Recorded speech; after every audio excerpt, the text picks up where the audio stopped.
área. Peraí. Agora sim, peraí. Né? Deixa eu introduzir aqui. Então, Café PG Cetim, com Patrícia Tedesco, da UFPE, e Sérgio Crespo. Inteligência Artificial, uma introdução onde ela pode ajudar na educação. Né? Agora eu queria que a professora Patrícia, né, se apresentasse e que todos desligassem os seus microfones e suas câmeras, para ficar só o texto e a Luciana Rangel, que acabou de entrar com a nossa aluna surda. Patrícia, por favor. Tá bom. Então, como o Sérgio falou, né? Eu sou Patrícia Tedesco, eu venho da computação, mas desde sempre, eu não vou contar qual foi o ano que eu me formei, tá? Eu sempre estava muito invocada, assim, como a gente diz por aqui, em por que eu tinha que aprender a usar os sistemas computacionais e os sistemas não podiam aprender o que eu queria fazer, né? E aí, quando eu fui pesquisar um pouco mais nessa área de inteligência artificial, então eu fiquei muito encantada com essa coisa da IA na educação. Por quê? Porque é, de fato, onde a inteligência artificial pode ser mais empregada. Né? Só um minuto, gente, me perdoem.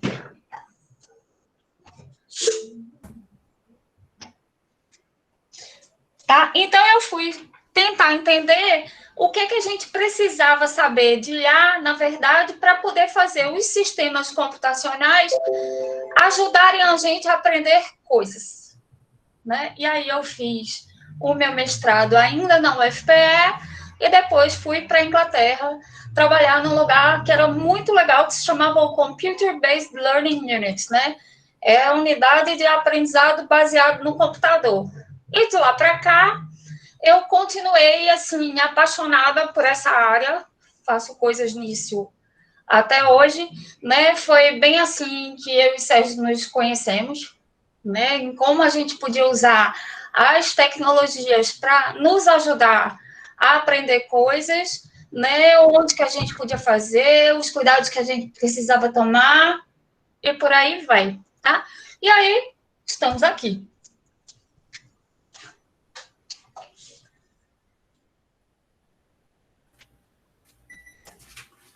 Muito bem. Né? Então, né, retornando, né, eu vou passar nosso primeiro slide, que, na realidade, a gente vai fazer, inicialmente, um pouco do contexto, né, do que é a IA, de onde é que veio a IA, e aí eu e a Patrícia vamos conversando com vocês. Tá? Então, já que está todo mundo vendo, a segunda página é isso aqui. Ó. De onde veio essa inteligência artificial? Veja que ela é uma senhora já de uma certa idade, né?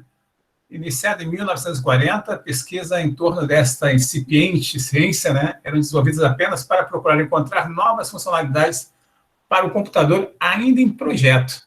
Né? Ou seja, esse computador ainda nem existia direito, mas a inteligência artificial já estava sendo pensada para isso. Né? Então, veja que de 1940, né, chegamos a 1956. Né? O John McCarthy cunhou o termo, né, em uma conferência de especialistas celebrada, né, com o Eros eletrônico, que define a ciência da engenharia de produzir máquinas inteligentes. Né? Então, o principal objetivo desses sistemas de inteligência artificial é exercer funções que, caso um ser humano fosse executar, seriam consideradas inteligentes, né? Com alguma ressalva nessa inteligência aí, né? É um conceito amplo, né? E recebe tantas definições quanto significados diferentes a palavra inteligência. E o que a IA entende por inteligência, Patrícia Tedesco? Então, eu queria fazer dois comentários, né? O primeiro é o seguinte: se a gente pensar no computador, assim, no seu aspecto mais tradicional, o computador vem de computar, né? Essa palavra. Então, computador é bom de contar coisas, de fazer cálculo, todo mundo. Eu imagino que já tenha feito uma planilha do Excel, já tenha usado a calculadora, mas no sentido mais tradicional, né, ele só consegue fazer coisas bem específicas. Então, a gente vai lá, né, dá todas as informações e aí ele devolve uma resposta para a gente. Quando a gente está pensando... E aí, o que esses caras, nessa época... Imagina só, a gente está falando dos anos 50, a tecnologia era um terror, né? Tudo muito grande. O que os caras começaram a pensar? Bom, joia, se a gente der todas as informações para o computador, ele consegue contar coisas. Mas o ser humano, de fato, ele é muito bom de trabalhar com informação incompleta. Então, a gente conhece os nossos colegas se eles estão de perfil, se Sérgio tirar a barba, eu vou saber que é ele ainda, né? A gente consegue conversar um com o outro, consegue trazer da nossa memória. Então, a gente consegue se adaptar a várias situações diferentes, que não estão necessariamente muito bem definidas, né? Então, essa coisa da inteligência tem a ver com a nossa habilidade de nos adaptar a situações diferentes para as quais a gente não tem necessariamente todas as informações. Tá? E uma coisa que eu queria comentar, que eu tive a oportunidade de conversar com John McCarthy, né, quando eu estava lá na Inglaterra. E isso era... Vou entregar a minha idade agora, poxa. Mas isso aí era no final da década de 90, comecinho dos anos 2000, e ele já estava pensando para além disso, né? Estava pensando em como se podia fazer o computador ser criativo, criar coisas diferentes, né, que não tinham sido pensadas antes.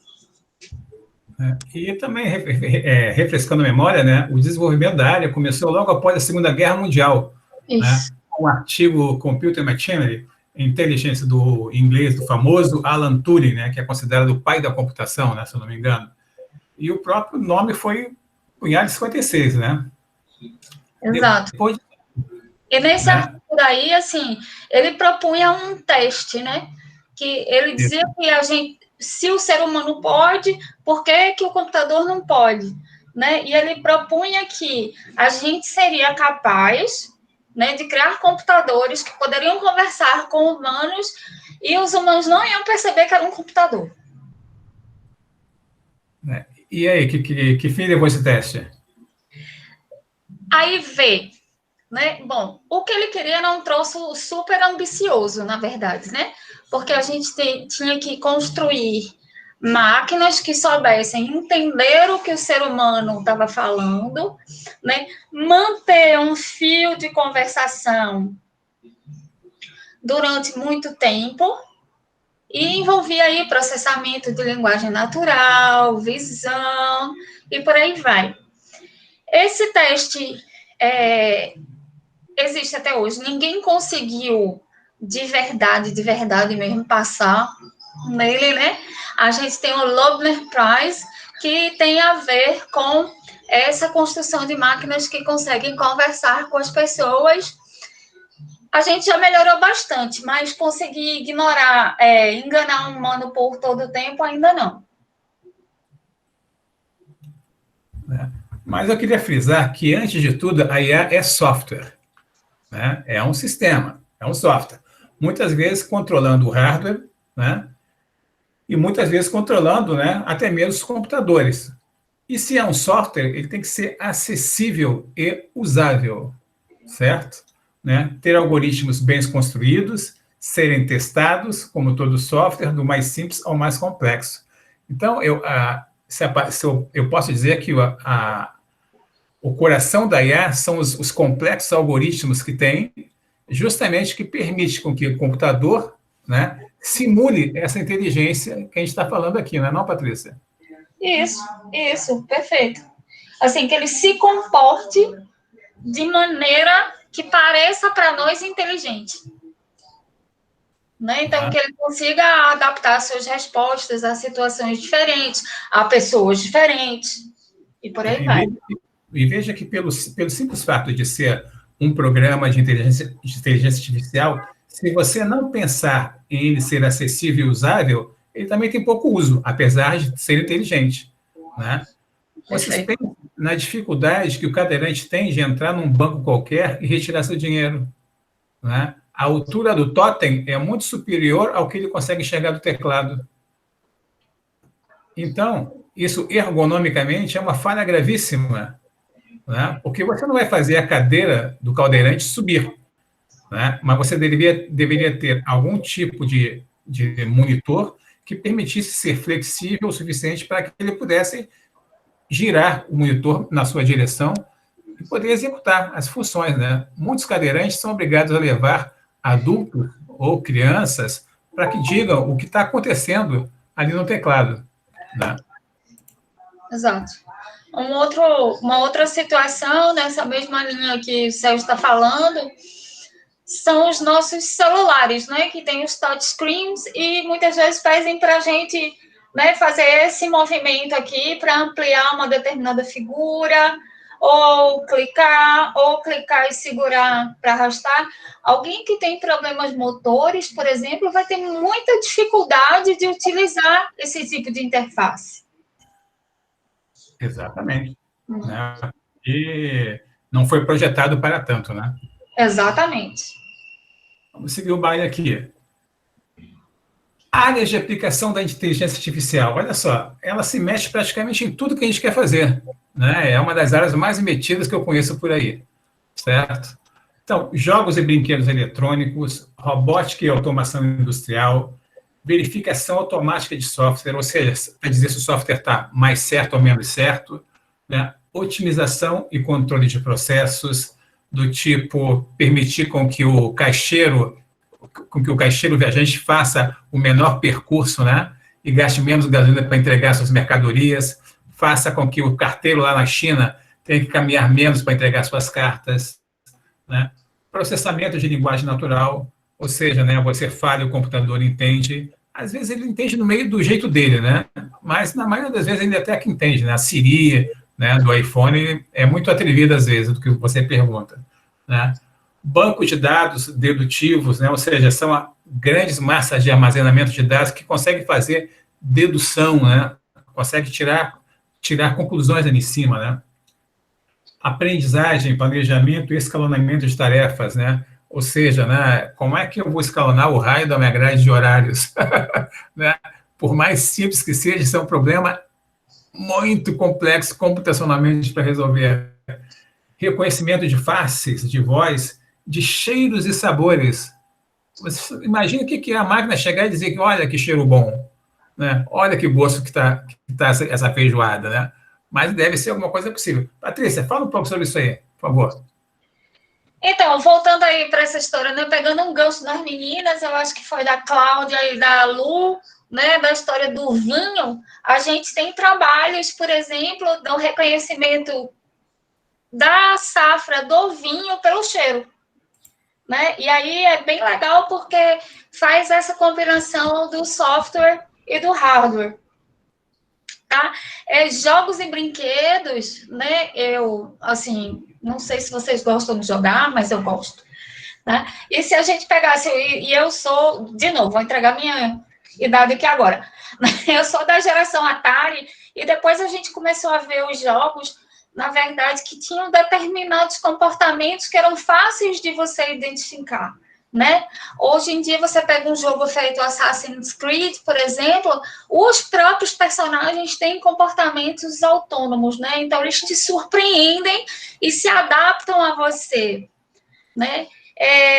Na casa da robótica, por exemplo, a gente pensa, um robô, nossa senhora, é um troço diferente que tem lá na fábrica da Audi. Não é, a gente tem hoje em dia, por exemplo, robozinhos de casa. Eu não sei se vocês já ouviram falar do Roomba, né? Que é um aspirador que você compra e aí ele navega pela sua casa e faz limpeza. A gente tem um desse aqui. Então, assim, a inteligência artificial está cada vez mais perto da gente, tá? Eu queria fazer um comentário aí só sobre essa coisa do reconhecimento de faces, né? Aproveitando, pegando o gancho que você falou da China, Sérgio. Eu tive na China em 2018, né? Tive exatamente em Wuhan, que foi o epicentro dessa epidemia toda aí.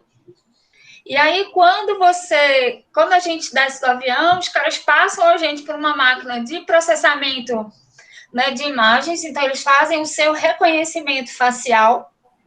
E aí, quando eu fiz isso na máquina, eu estava de óculos.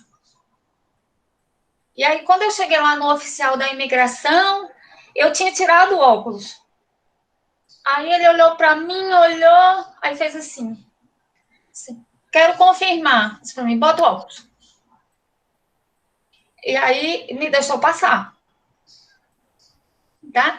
E os caras têm hoje em dia lá um esquema de pontuação. Eles têm pontos de câmeras na cidade inteira, no país inteiro, na verdade, né? Então, se você é pego, por exemplo, atravessando fora da faixa, fazendo bobagem, então eles vão tirando seus pontos e isso vai dificultar a sua vida lá na frente. Então, a IA, ela está inserida, na verdade, em muitos aspectos da nossa vida, tá? Vou deixar você falar, já falei muito. Eu vou mostrar aqui agora alguma das aplicações, inclusive de como a indústria está se apropriando da inteligência artificial, né? Então, aqui, olha só, né? Tem aqui essa primeira imagem aqui, que é um toque delicado. Robôs agora possuem mãos que sentem e identificam objetos, né? Então, um dos grandes problemas da IA era justamente como dar esse tipo de controle fino a um robô, para ele saber que está pegando um ovo ou um paralelepípedo, né? Então, isso aí é um negócio muito complicado, porque você tem uma série de variáveis que estão embutidas aí para você fazer esse tipo de medição, né? Na parte cirúrgica também, quando você faz aquela laparoscopia ou aquelas cirurgia que envolvem robôs, né? O controle ele é tão inteligente que se o cirurgião, por algum motivo, tossir na hora e escorregar o braço dele, aquele equipamento não faz exatamente nada, fica parado. Ele percebe que aquele é um movimento tão brusco para aquele contexto que ele encara isso como um erro do operador e fica lá paradão, né? Então, veja que esse tipo de controle, né, tem muito em termos de aprendizado para determinadas coisas, né? Também a USP, né, criou lá um cooler, um jeito de robô que transporta alimento entre os hospitais, né? Então, é um robô que conhece o hospital, né, e sai por aí distribuindo remédios nas várias enfermarias, né? Logo do lado, a gente tem um cão que inspirou o Black Mirror, né, que fiscaliza o isolamento social em Singapura. Então, tem um cachorro, né, parecido com o da Patrícia, que fica lá, dedurando, né, e fiscalizando quem está fazendo aglomeração nesse tempo de Covid, né? Então, vejam onde a IA está metida e onde ela está enfranhada, né? Também os cientistas criaram um robô que distribui remédio e comida para pacientes, né? Isso já existe hoje, né? Robô humanoide interage com o doente da coronavírus e reduz o desgaste médico. Então, veja que os robôs agora também têm essa parte meio que de afetividade embutida, de modo a perceber, né, se a pessoa está com algum sentimento mais triste ou deprimido, alguma coisa assim. Patrícia, fala alguma coisa disso aí. Você já mexeu com isso? Não, assim, não usando robôs físicos, né? Mas, assim, robôs virtuais, bonequinhos, digamos. Né? Então, a depender do tipo de coisas que as pessoas falavam para a gente, existe. Deixa eu dar uma volta aqui, voltar um passo. Né? Existe um tipo de software, né, que a gente usa, por exemplo, quando a gente quer conversar com o usuário. Muitas vezes quando a gente está mexendo no computador, é difícil, é aquela coisa, né, que Sérgio estava falando, as coisas não são usáveis. Seria muito mais legal se a gente conseguisse conversar, né, usando o português ou inglês e tudo mais. E esse tipo de robô que faz isso para a gente chama chatbot, né? Vocês já fizeram compras no Magazine Luiza, por exemplo? Ah, peraí. Olha só, vou chegar lá, Ah, tá. depois eu volto. Desculpa. Mas então vamos voltar para a coisa da afetividade. Cheguei lá. Ó, Isso. Magazine Luiza aí. A Lu do Magalu, a Vivi da Vivo, por exemplo, né? É muito mais legal a gente interagir dessa forma, né? De uma forma mais natural do que a gente ter que ficar fazendo coisas e fazendo buscas no Google, por exemplo. A gente criou aqui, em algum momento no passado, um chatbot que a gente chamou de Seu Chico, que ele tirava dúvidas sobre a programação do Carnaval do Recife. né? Eu sei que o Carnaval do Rio é muito legal, mas recomendo virem aqui, assim que possível, né? Passarem o Carnaval. Então, o seu Chico, ele começava a perguntar coisas para você, para tentar identificar do que é que você gostava mais. Se você gostava mais de samba, de frevo, de maracatu, onde era que você morava, né? Para aí poder te recomendar lugares para você ir durante o Carnaval. Tá? Então, é essa a interação aqui.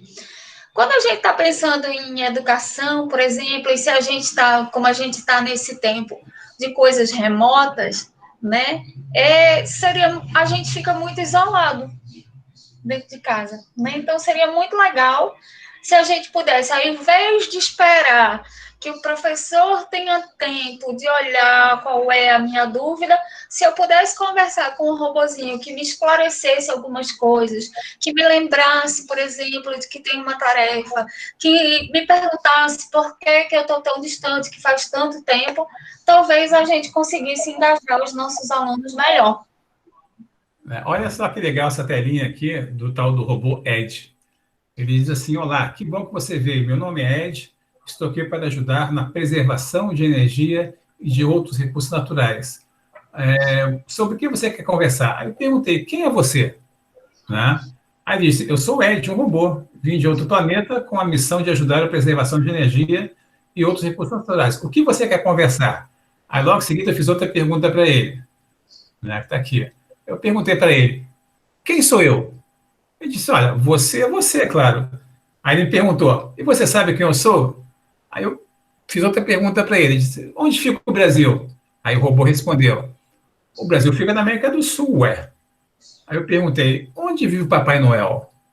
Aí ele me perguntou: Papai Noel mora em Nuuk, conhece? Aí eu botei Nuuk, interrogação, né? Ele disse: Nuuk é a capital da Groenlândia, né? Segundo a lenda, onde fica o escritório central dos elfos, que ajudam o Papai Noel no prédio dos Correios, né? Quando o Natal está chegando, eles costumam receber milhares de cartas com pedidos, né? E depois, olha só o engate que ele faz para engatar a conversa que realmente ele quer. Ele diz: e por falar em Groenlândia, né? Já te contei o que está acontecendo com as geleiras? Né? Então, veja a malícia da composição, né? da forma de escrita de mensagem com que o robô ele tenta te levar para discutir. Né? Isso é um negócio muito interessante. Né? Essa análise do discurso. Então, na realidade, eu estou falando com uma máquina, mas você veja que ela é até um pouco brincalhona comigo. Né? Mas a Patrícia tem trabalhos também, a gente vê diversos tipos de robôs desse tipo aqui, né, que ficam catando as palavras e as frases para perceber o quanto você está deprimido ou não, se você está alegre, se você está um pouco mais enjoado. Né? E tudo isso, no final das contas, acaba impactando no seu aprendizado. Né? Veja que essa forma inteligente, né, de ele captar essa inteligência emocional é interessante quando você está em processo de aprendizado para as mais diversas faixas etárias. Né? Agora eu vou retornar para a gente ir lá para a indústria, né, para a gente ver o que esses caras andam fazendo que a gente nem está percebendo ainda. Né? Desculpa, Sérgio, fui eu que me adiantei aí. Né? Então, por exemplo, né, hoje a China ela emprega robôs, né, com raios UV para desinfetar hospitais. Né? Veja que muitas das tarefas dos robôs são para IA para tirar as tarefas repetitivas do controle humano. Né? Depois disso, né, o americano, que é um fanático por hambúrguer, né, acabou de fazer um robô, né, que cria hambúrguer, que frita hambúrguer para você. Né? E a pergunta é, né, será que ele vai tirar os nossos empregos? Né? Muitas das pessoas se perguntam se a robótica, se a inteligência artificial vai acabar tirando o emprego das pessoas. E tu, Patrícia, o que acha disso? Eu acho que certamente alguns sim. Alguns empregos vão deixar de existir, né? E outros vão permanecer. Né? Eu vi recentemente, quer dizer, já tem uns meses, mas um programa que se passava dentro da fábrica da Audi, na Alemanha. Né? Então, o chão de fábrica era completamente robotizado. Né? Então, o robô vinha, trazia a carroceria, encaixava o motor, não sei o quê, mas nesse momento tinha coisas que são bem específicas, que são os acabamentos dos bancos, por exemplo, né, que eram feitas por pessoas. Sim. Né?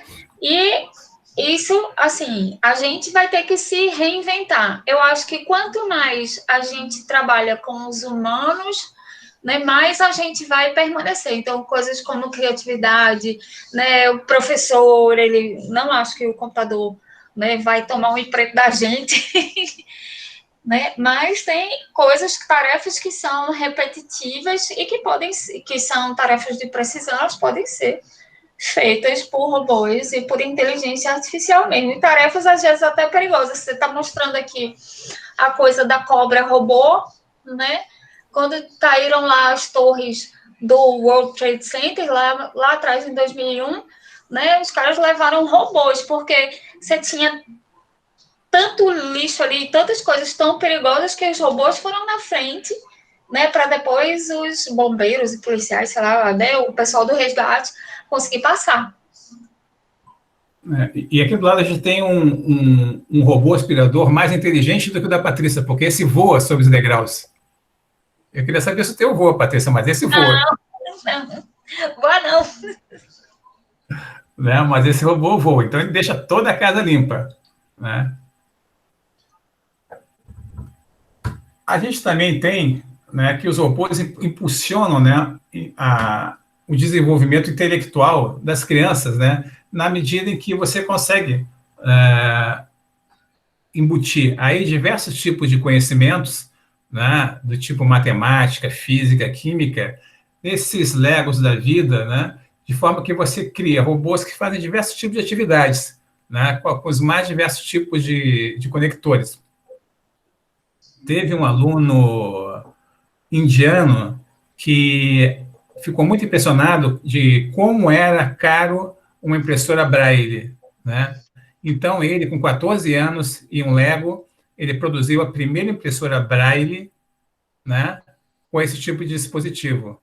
Uma impressora que sairia a mais barata na casa de R$ 5.000, a impressora dele fazia a mesma coisa por R$ 150. Né? Resultado, choveu empresa querendo comprar patente, querendo patentear o negócio. Ele acabou empreendendo e montou a empresa dele. Né? Veja que também, né, tem gente utilizando robôs em creches para distrair as crianças. Né? Ou seja, né, como é que o robô consegue trabalhar a questão do entretenimento. Né? E isso é muito interessante para as crianças com autismo, certo? Né? Porque a criança ela tem essa dificuldade em lidar com as pessoas, né? Mas o robô não é uma pessoa, ele identifica isso. E aí começa a ter essa interatividade, né? Isso é um negócio muito bacana.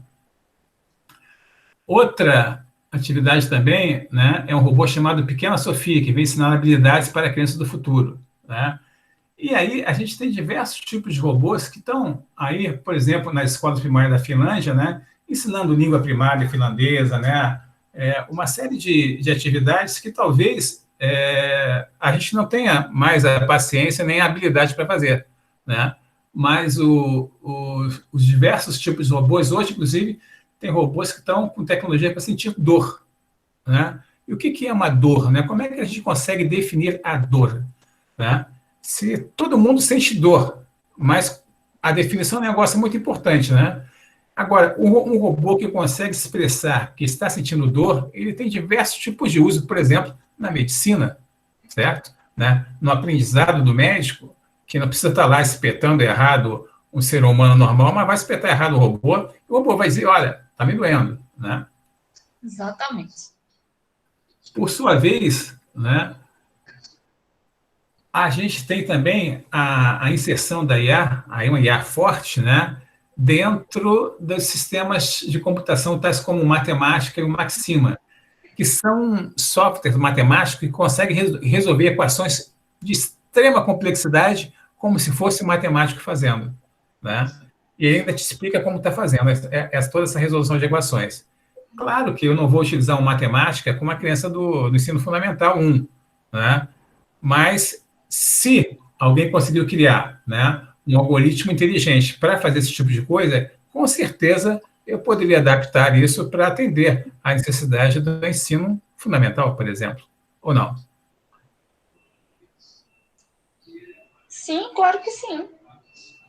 Né? Claro, claro. Aí a gente entra num outro tipo de sistema que eles chamam, né, que são sistemas especialistas, né? E aí eu vou deixar a Patrícia falar, porque eu sei que essa é uma área que ela entende bastante aí, sistemas especialistas e tutores inteligentes. Então, eu vou cobrar minha comissão depois, viu? Mas então, esses sistemas especialistas, na verdade, eles apareceram, creio eu, que aí para o fim da década de 60, e são sistemas que sabem resolver problemas específicos, né? Nesse caso que Sérgio menciona aí no slide, o MySim era um sistema para auxiliar médicos a fazerem diagnósticos, né? Então, você chegava lá e dizia assim, ó, eu tenho um paciente aqui que ele está com febre, está com dor no corpo e está todo vermelho. Isso são sintomas característicos da dengue, por exemplo, né? Como esse, que é um sistema bem antigo, então eles aconselham a gente, né, a resolver determinados problemas que são de um domínio específico. A gente bota lá dentro o conhecimento daquele domínio e aí o sistema vai conversando com a gente e vai ajudando a gente a identificar, fazer um diagnóstico do que está acontecendo. Né? Eu me lembro de um outro sistema nesse sentido, que era o Yoda da LucasArts. Né? Então, você comprava um joguinho lá na LucasArts, tinha um problema qualquer com ele, conversava com o Yoda e ele começava a te fazer algumas perguntas para tentar entender e te ajudar a resolver aquilo.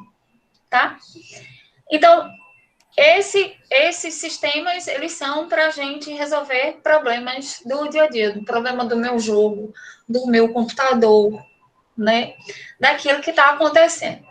Se a gente puxar mais para a linha de ajudar as pessoas a aprenderem coisas, né?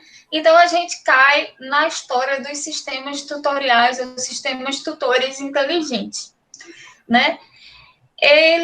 O que é que eles fazem, na verdade? Eles foram criados no sentido de prover um aprendizado, ou promover um aprendizado personalizado para cada aluno. Imagina, você está na sala de aula, você tem 40, 50, 60 alunos. É muito difícil de você conseguir saber o que o aluno A, o aluno B, o aluno C estão precisando de você. Então, a ideia era que esses alunos eles pudessem interagir com o sistema que fosse, né, conhecendo os seus progressos e as suas necessidades e fosse ajudando esse aluno a aprender sobre um determinado conteúdo, tá?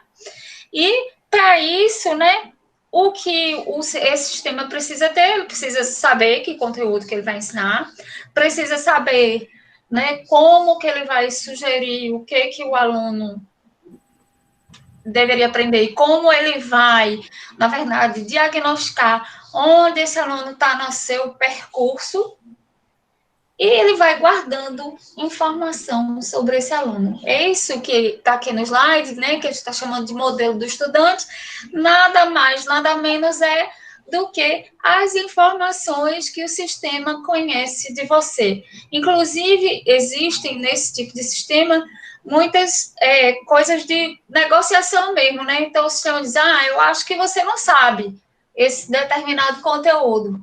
Aí você diz, mas eu sei. Por que você está dizendo que eu não sei? Aí o sistema pode te mostrar aquelas informações que ele guardou de você e dizer assim, olha, eu acho que você não sabe, porque você já fez um determinado exercício 8 vezes e não deu certo ainda. Tá? Isso é uma coisa muito legal, né? Mas também que demanda acho que foi, sei lá, que demanda uma boa quantidade de informação do estudante. Ou seja, sim, sistema tutorial, ele constantemente está aprendendo sobre você. Quanto mais você usa, mais ele aprende, melhor ele fica, não é não? Exato, exato. E aí, assim, tem várias técnicas da IA que podem também não só te dizer o que é que você precisa fazer daqui para frente, né? Então, assim, eu resolvi esse exercício aqui, joia. Então, agora eu posso pegar o próximo conteúdo, mas, a depender de como eu resolvi esse exercício, o sistema pode entender que ficou faltando alguma coisa lá atrás. E aí ele me sugeria revisar algum determinado conteúdo. Né? E pegando um pouco mais essa linha dos sistemas tutores inteligentes, imagina se você tivesse agora um montão desses tutores aí, né, atuando em conjunto. Ou seja, eu tinha um sistema multi-agente, né? Como se você pudesse ter o seu agente personal para fazer alguma coisa. Uma vez a gente implementou, né, durante o meu mestrado, um sistema multi-agente que fazia o seguinte, né? A gente fazia um shopping de livros usados, né? Então, quem tinha um livro usado criava um agente e definia a estratégia que esse agente ia negociar o livro dele. Quem não tinha o livro, criava um outro agente, procurando livros sobre uma determinada temática, e também definia uma estratégia de como o agente pode comprar um livro, né? Então, vocês tinham lá, de repente, 10, 15, 30, 100, 1.500 agentes, entre agentes de compra e agentes de venda, tentando negociar livro um com o outro. De tal forma que, quando a gente percebia que o livro que eu quero tem alguém que quer comprar, ele começava uma negociação de um com o outro, um software com o outro, né? E aí cada um utilizava as suas estratégias para ver quem conseguia fechar o negócio ou não, né? A gente está fazendo um trabalho aqui que é o seguinte, que é bem nessa linha dos sistemas multiagentes. Por quê? Porque tem situações, como é esse caso que você citou, que os problemas, eles são distribuídos, né? Então, você tem que pegar um pedacinho de um, pega um pedacinho de outro, um pedacinho de outro.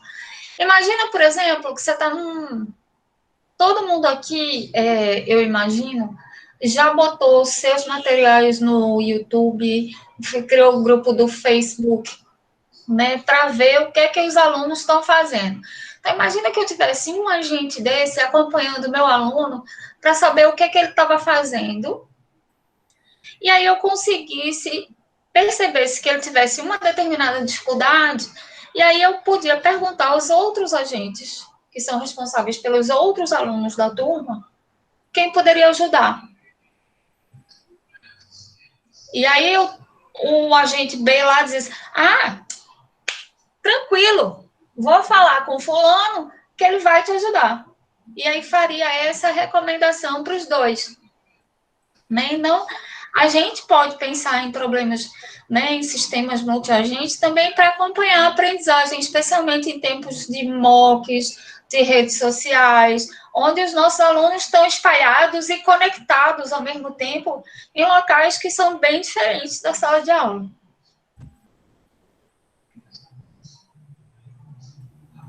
Outra parte também da IA que é muito interessante é a parte do reconhecimento da voz e da escrita, né? Ou seja, né, através da voz, você, de repente, você liga seu computador, desliga seu computador, manda acender a luz, manda ligar o carro, né? Através da escrita, ele também é capaz de identificar se é você que está assinando aquele documento ou não, né? Então, como é que funciona isso, né? Como é que funciona essa engenharia aí por trás, né? Há um tempo atrás, eu estive na IBM e conheci lá o Watson, né, que é um centro lá de inteligência cognitiva, que eles chamam agora. Né? A IBM é sempre muito chique no nome. Então, deixou de ser inteligência artificial e eles chamam inteligência cognitiva. Né? E aí, eles têm lá várias aplicações, numa delas que eu achei muito interessante, que funcionava assim. Você joga várias fotos de carro, dos mais diversos tipos, né? Depois você dá um tempo e joga uma foto de uma bicicleta, ele vai te dizer que não é um carro. Olha que interessante. E foi só imagem, né?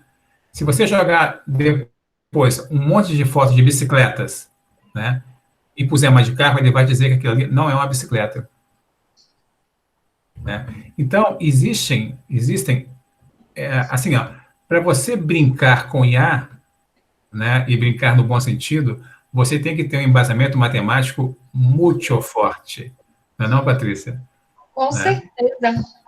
Ou seja, duas áreas que você tem que aprender, que é matemática e estatística, para trabalhar com essa parte de inteligência, né, de software inteligente. Sem isso, você faz qualquer coisa, menos inteligência no software.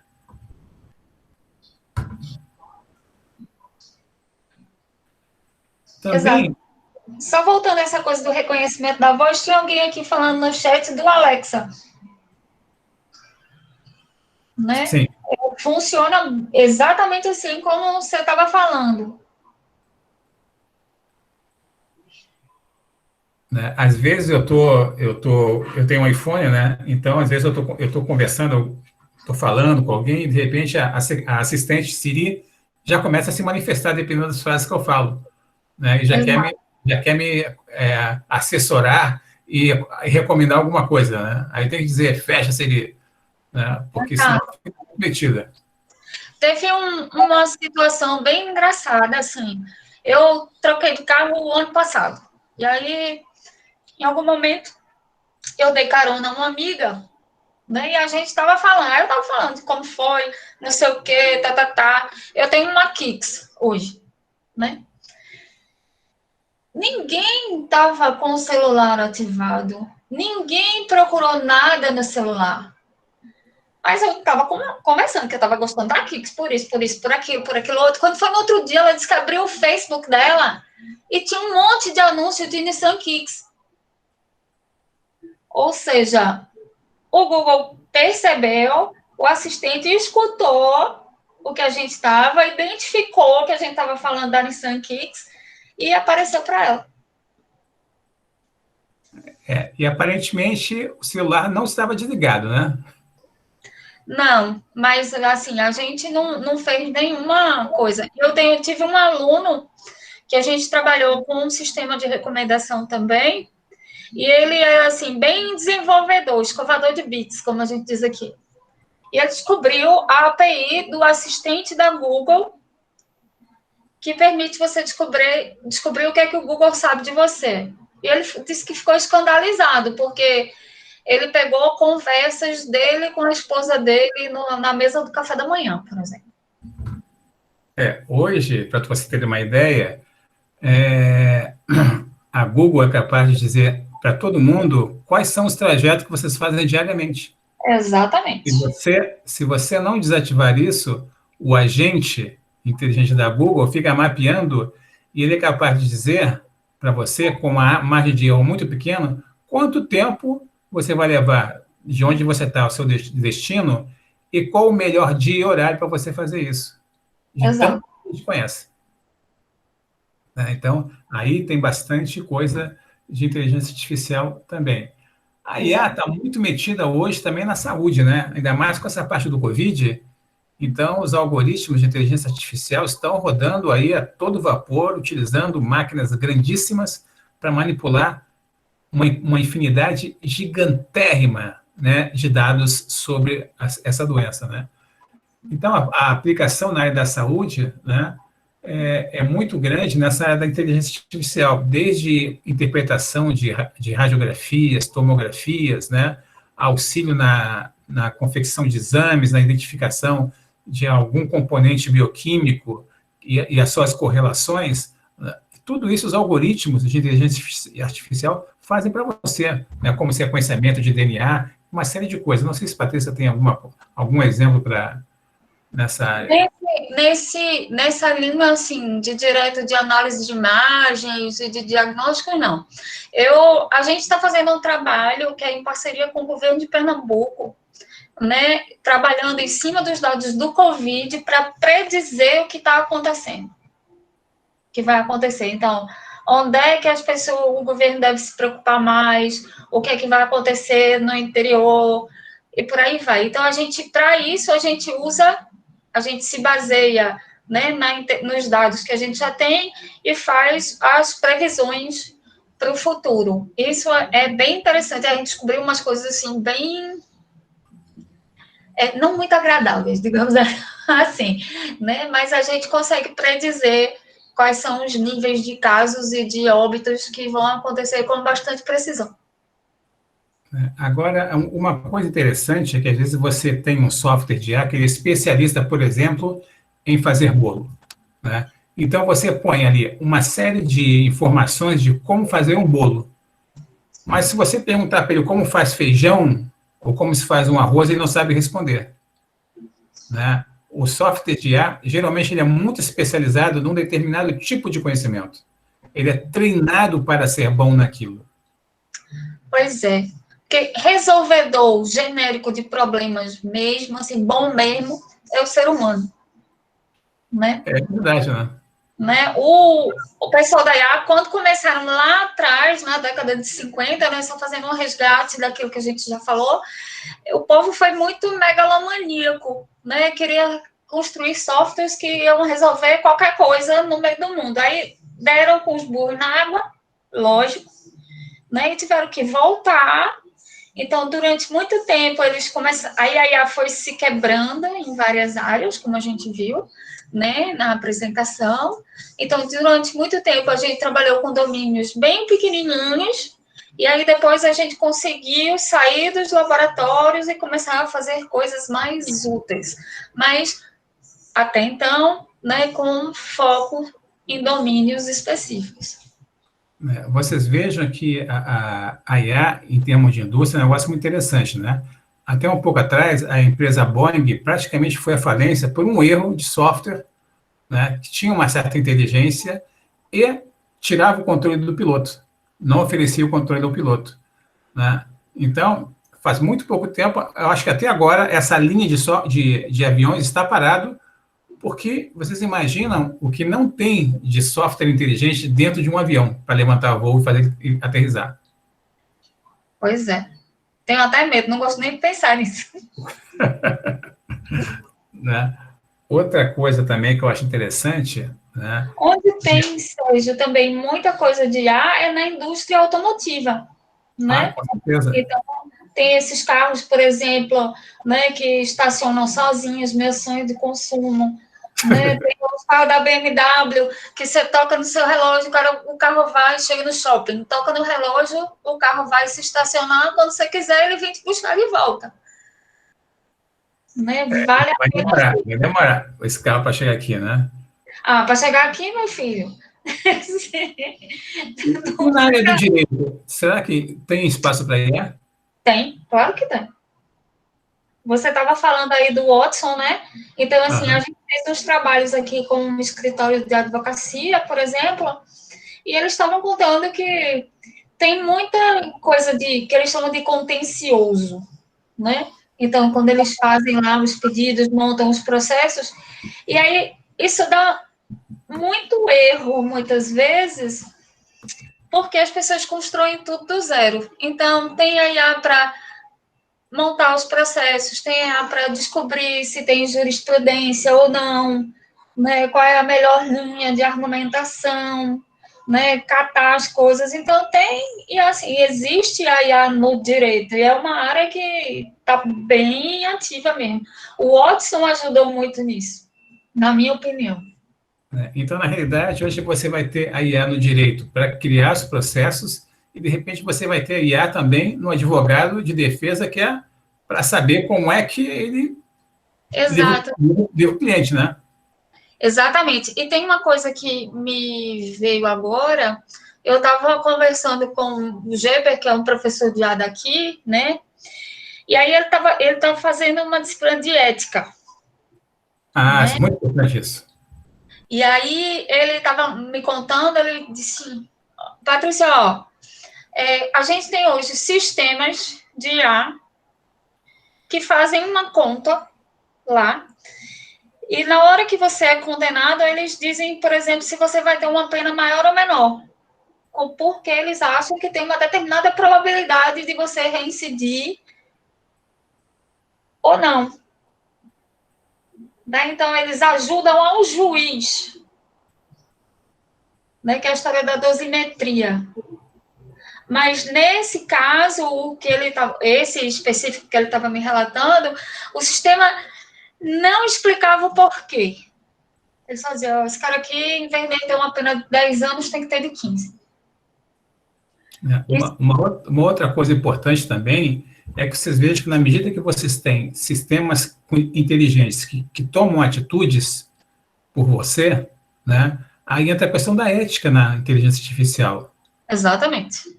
Porque, na realidade, esse robô que faz alguma coisa, ele é treinado pela gente, por pessoas, né? Exato. E recebe essas informações. Então, é muito fácil você ter um robô fascista, por exemplo.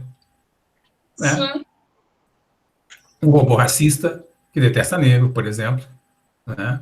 Desde que você forneça um conjunto de informações a ele, de tal forma que ele vai aprender que, né, o negro não é pessoa normal. Certo? Então, hoje, se fala muito na ética da inteligência artificial, né? Que é pouco trabalhada, acredito eu, dentro dos bancos escolares, né? Da universidade. Sim. Sim, esse curso mesmo que a gente tem lá na pós, foi a primeira edição dele foi o semestre passado. Né, que alguém parou para pensar nisso. E é um assunto, assim, super relevante, né? E super interessante também. E nessa linha de que você estava falando, eu não sei se você se lembra, a Microsoft criou um robô conversacional, né, um agente conversacional, que tinha a aprendizagem de máquina embutida. E aí o pessoal foi lá e começou a ensinar porcaria, né? Aí, no fim, ela tinha umas coisas que eram super... Me falha a memória agora, eu não me lembro do nome. Mas ela super racista, né? Tinha umas afirmações horríveis, tanto que o pessoal tirou do ar. Este eu acho que assim que é o grande problema, né, da inteligência artificial, é justamente a questão ética de alguém que vai tomar uma atitude por você, né? Exato. Sobre você, certo? Né? Porque hoje a gente mesmo, né, o próprio ser humano hoje, ele tem esse problema ético constantemente. Não existe um cara que é semi-ético, ou ele é ético ou não é ético, né? Claro. É a forma que o robô que você vai criar, que o software que você vai criar, o agente que você vai criar, ele também acaba embutindo esse tipo de comportamento que pode ser mais ou menos nocivo. Então, você tem que ter uma série de instrumentos permanentes para tentar identificar onde é que ele está falhando e automaticamente desligar o bicho. Né? Senão, ele desliga você. Né? Exato. Olha só, já estamos aqui com 1 hora e pouco já de conversa fiada aqui sobre IA. Então, eu gostaria de abrir o microfone ao público aí, para que alguém faça uma pergunta, ou tire alguma dúvida, ou comente alguma coisa sobre o que a gente está falando aqui. Né? Porque isso aqui é uma reunião mais informal, né? Então, a partir desse momento aí, eu vou cancelar minha apresentação aqui e vou abrir a possibilidade para que a gente se veja e interaja um pouquinho mais, já que estamos em 31 pessoas aqui nessa sala aí. Duvido que alguém não tenha dúvida. Tem um monte de pergunta interessante aqui no chat, viu? Eu estava convidando o pessoal a fazer essas perguntas ao vivo, né, para todo mundo participar. E faço para a Patrícia, porque é ela que fez doutorado em IA, viu? Eu não, eu vou aqui buscar água só, eu volto em 2 minutos, tá bom? Tá bom. Eu vou aproveitar e vou pegar a minha também. Bom, gente, por enquanto vocês podem fazer pergunta para mim. Ai, caraca. Gente, olha só. Quando a gente está trabalhando com essa parte de inteligência artificial, na realidade, o que a gente faz é um monte de pergunta e previsão de respostas. Né? Do tipo, se alguém fez isso, então talvez ele faça aquilo. Se ele fez aquilo, então talvez ele faça X. Se fez X, então ele faça Y. E se ele fez X, Y, Z e A, B, então eu vou dizer que ele tem 30 anos de visão, por exemplo. Né? Funciona numa coisa mais ou menos assim. Né? Mas vamos lá que chegou a Patrícia, daqui a pouquinho está chegando o Ted, nosso intérprete maravilhoso aqui, para que a gente comece a... Ó, Maurício, eu sei que deve ter alguma pergunta aí, o Gomes. Tem mesmo.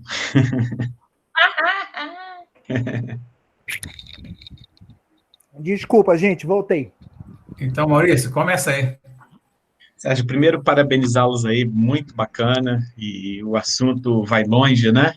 A gente sabe disso, muito, muito bacana mesmo. A gente sabe que, talvez 20 anos, surgiu lá as primeiras ferramentas de robótica educacional, né? A Lego, o pessoal do MIT, e aí a gente fala da evolução do logo, etc, etc. A sensação que eu tenho, até por experiência profissional, etc., é que em algum momento, se a Patrícia não inventar, né, alguém vai surgir com uma ferramenta efetiva para a educação, em termos de aplicação educacional da inteligência artificial. Não sei se primeiro, se por processos, ou por programação de inteligência artificial, algum software de programação de inteligência artificial para criança, para adolescente. Existe alguma coisa, existe uma tendência, estudos, ou seja, em como a inteligência artificial vai chegar no banco da escola, assim como há 20 anos a robótica chegou. Dá para pensar nisso aí? Aí, Patrícia. Eu quero falar também. Fala, Lu. Olha só, a gente está falando aqui sobre inteligência artificial, a gente fala sobre pensamento computacional, como se fosse uma coisa muito nova. Mas, na verdade, a gente vive isso no dia a dia. Eu vivi isso na minha infância.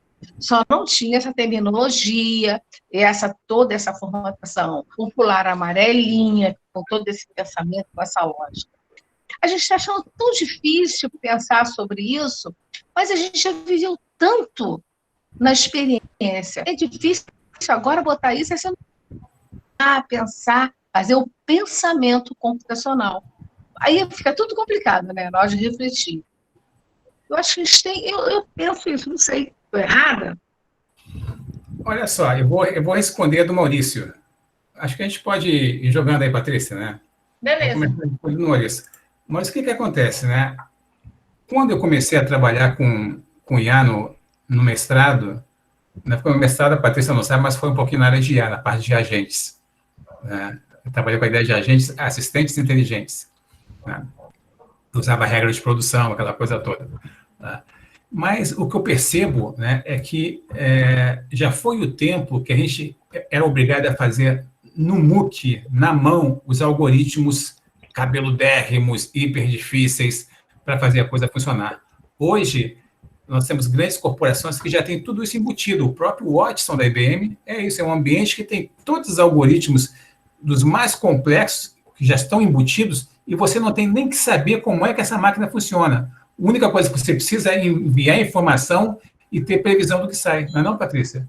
Né? Essas coisas já estão bem encapsuladas hoje. Foi no tempo que eu estudei, no tempo que a Patrícia estudou, a gente fazia isso na mão. Né? A gente dava murro em ponta de faca o dia inteiro. Hoje, essas coisas praticamente, mas ninguém ensina como fazer. Você é só um mero usuário dessa ferramenta, né?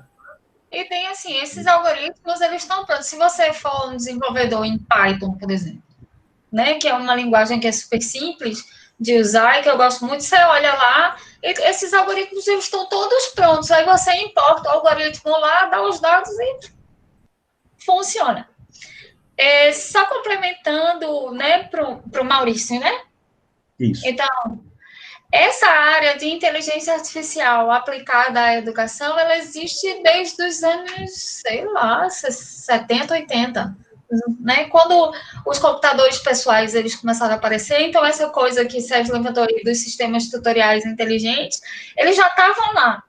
Então, hoje, sim, né, você tem sistemas que te ajudam a corrigir prova, você tem os sistemas que te ajudam a ensinar coisas, você tem sistemas, se você pegar, alguém falou aí, você falou no MIT, né? Eles têm a ferramenta de ensino de programação, que é o Scratch, né? Que é bem simples, e embutido no Scratch, por exemplo, ele já tem uma ferramenta de análise de código. Então, você submete lá, aí o Scratch já te diz, esse menino está aqui mais ou menos, viu? Porque ele já cometeu esse tipo de erro ou aquele. Então, essas ferramentas, elas já estão por aí espalhadas em diversos aspectos, em diversos domínios. Se vai ter uma ferramenta dessa que vai ajudar a gente a ensinar todos os tipos de coisa que a gente quiser, aí eu retomo aquela minha fala de um pouquinho atrás, que o professor genérico, acho que não, né? Mas para a gente usar em aplicações diferentes, sim. A gente criou aqui, eu consigo me lembrar de algumas coisas, e aí eu vou já também fazer um gancho para a fala da Lu, para falar sobre o pensamento computacional, né? Assim, a gente criou, por exemplo, corretores automáticos de código de programação, usou inteligência artificial, porque eu estou me referindo muito aos conteúdos da computação, porque é de onde eu sou, né? Poderia ter sido para outra coisa, tá? Então, corretor automático, sistemas de competição de programação, sistemas para coisas inteligentes para ensinar programação para as crianças pequenininhas, né? Então, a gente tem, assim, essa linha de pesquisa por aqui mesmo. Tá? E aí, a coisa do pensamento computacional, isso apareceu para mim há uns anos atrás, né? E eu tinha sempre a mesma sensação que você. Mas, poxa, mas esse negócio a gente já faz há muito tempo, né? Por que esse povo vem dando uns nomes chiques, assim, de repente, né? Negócio de pensamento computacional.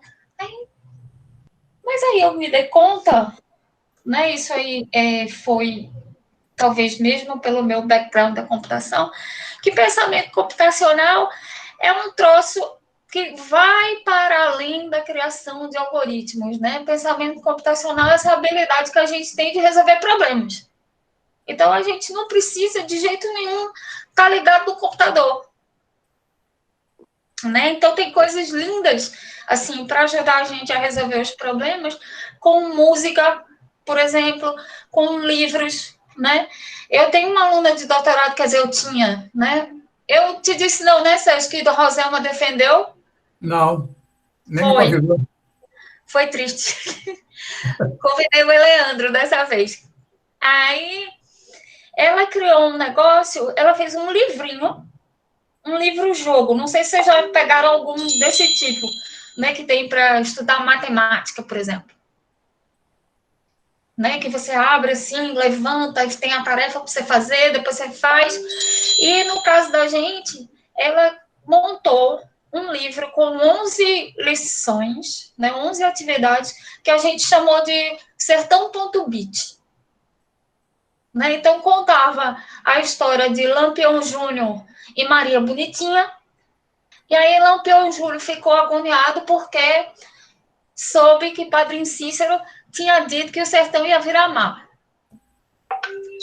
E daí aí começamos a fazer... Então, ele tinha que resolver alguns problemas, né? Como ordenar os conjuntos de meia que ele tinha para poder viajar. Tinha o desafio lá do chachado, e a gente foi estudar a cultura. Então, o pensamento computacional, ele está embutido em todas as coisas que a gente faz, né? Mas é isso, Patrícia. É isso que eu estou falando. Porque a gente faz trabalho, a gente faz até emocional, mas a gente não. É importante que a gente pense que todo esse trabalho que estamos fazendo tem uma estrutura, tem uma lógica, tem um estudo, não é por acaso, tem um valor. E isso é que eu estou achando muito legal nessa disciplina do Crespo, que eu estou vendo assim, poxa, não é uma coisa intuitiva, não é uma brincadeirinha. Até Paulo, o brincar já é coisa séria, mas o brincar e a lógica que nós estamos fazendo tem uma coisa assim de científica, de pesquisa, não é à toa. E é isso que a gente precisa valorizar, entendeu? É isso que eu estou achando muito legal, que não é qualquer coisa, vou fazer qualquer coisa. Não, isso tem fundamento, tem planejamento, tem retorno, tem feedback. E esse é o barato, né, dessa história do pensamento computacional, da inteligência artificial, nos ajudando. Nesse caso da gente, do Sertão.bit, a gente fez uma experiência com mais de 100 alunos do ensino fundamental na rede municipal do Recife. Né? E foi muito legal, assim, o feedback deles e depois o feedback dos professores também, de como que as coisas aconteceram, de como eles estavam, né, mais sabidos, digamos assim. Né? Então, não, as coisas têm fundamento, não é na louca, assim, você tomou banho e tirou uma ideia do seu juízo e vai lá fazer, não é assim, não. Muito legal, eu trabalho na sala de recursos com crianças com necessidades especiais. Não é a massinha para dar massinha só para amassar, não. Tem uma lógica, tem um pensamento, e estou achando muito boa a sua fala, é muito boa. Crespo, não estou puxando o seu saco, não, mas estou falando muito boa da disciplina, que te faz repensar até a nossa vida no dia a dia. Ao acordar, ao escovar os dentes, ao levantar, tudo isso tem um a ver. Isso é muito legal, muito bom, muito bom. O interessante é a sistematização de processos, né? É que eu sempre digo, a gente sempre resolve problemas, só que uns conseguem resolver mais fáceis que outros. Né? Isso. Então, existe uma ciência de como facilitar as coisas. O pensamento computacional entra justamente nessa seara. Né? Ou seja, como é que a gente consegue ter uma possibilidade de um método de resolver problemas que não seja tão atabalhoado como geralmente é?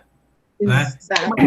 Né? Que a gente consiga repetir este processo, né? Consiga identificar um padrão para resolver isso. E quem gosta muito de padrão, reconhecimento de padrões, é justamente a tal da inteligência artificial. Ou não é, Patrícia? Exatamente, exatamente. Tem uma pergunta aqui no chat que falava sobre aprendizagem de máquina, que é justo isso, né? A aprendizagem de máquina a gente dá um monte de exemplos de como a gente resolveu um determinado problema, e aí o algoritmo vai lá e identifica um padrão. E aí, da próxima vez que você tiver o mesmo problema, diz, faz isso. Né? E esse problema, ele pode ser desde como... Assim, como hoje em tempo de quarentena, a gente não pode mais decidir sair de casa, né? Mas antigamente, né? Onde era que eu ia na sexta-feira, então tinha um padrão para escolher onde é que eu vou. Patrícia, fui eu que fiz essa pergunta. Ah, pronto. É outra Patrícia. É, minha charada. Isso. Ô, Patrícia, deixa eu aproveitar e até te perguntar, já que você está falando de padrões, quando a gente fala de games, né, e a gente fala de programação de games, a gente está falando de reconhecimento de padrões. Sim. Né? Então, no caso, por exemplo, dos games, como é que você vê a utilização da IA? Porque hoje está num nível de sofisticação muito grande, que a gente já tem games sendo feito em realidade virtual, essa coisa toda. Como é que isso está implementado? Estou te falando por conta da minha dificuldade. Eu tive que tentar criar eu não sou da área de computação, sou da área de design, venho da área de humanas, e aí eu estou fazendo uma disciplina com o professor Esteban Klua, aqui da UF, na área de games, né? Criação de games e realidade virtual, que é o que tem a ver com o meu projeto de pesquisa. Ele, inclusive, é meu co-orientador. E aí eu me peguei tendo que aprender Python, que é uma linguagem de programação. E aí eu fui fazer um Pong, que é o jogo mais bobinho que tem. E tive que criar uma IA para fazer esse Pong, porque eu tinha que deixar um bastão que respondesse a minha jogada. Então, a minha pergunta é exatamente isso, né? Como é que a gente consegue trazer isso para o modo simples da criança na educação, para que ele consiga compreender, independente da área que ele esteja vindo? Eu acho que é meio ligado ao que o Maurício falou, né? De trazer isso para para uma criança de 7 anos que usa o Scratch compreender, né, que é exatamente simples, mas que tem uma complexidade por trás, para ele poder criar o alinhamento de pensamento. Tá. A sua pergunta ela é um tanto capciosa, Sorá. Por quê? Porque você pode fazer isso de um jeito muito, muito simples. Por exemplo, se você pegar um joguinho como o Pong, você pode implementar esse comportamento do bastão que vai jogar a bolinha de volta para você com regras de produção. Né? Então, ele vai dizer, quando eu perceber que a bolinha está chegando, eu vou rebater com tal velocidade. Então, isso é uma coisa. Né? Ou você pode ser muito mais sofisticado do que isso. Então, se você pegar um jogo, por exemplo, um jogo de batalha, como Age of Empires, né, eles falam até, assim, do nível de detalhe da IA. Então, os personagens que estão mais perto de onde você está, eles têm um comportamento individualizado. Né? Isso pode ser implementado de várias maneiras. Tá? Via rede neural, via aprendizagem, ou até mesmo via regra de produção. Os personagens que estão mais longe, né, e a análise a analogia é o jeito que a gente vê. Então, eu vejo mais detalhes daquilo que está mais perto de mim, e o que está mais longe eu vejo menos detalhes. Né? Então, quem está longe de mim, eu implemento um comportamento só para todo mundo, uma coisa da multidão. Quem está aqui pertinho, então eu posso, né, implementar comportamentos separados. Você pode usar a IA dentro de um jogo também na construção dele próprio.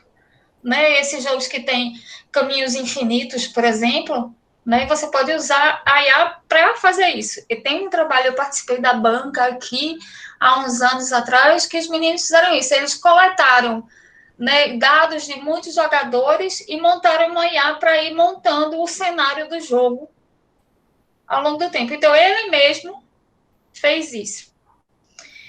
E você pode ter também, né, coisas...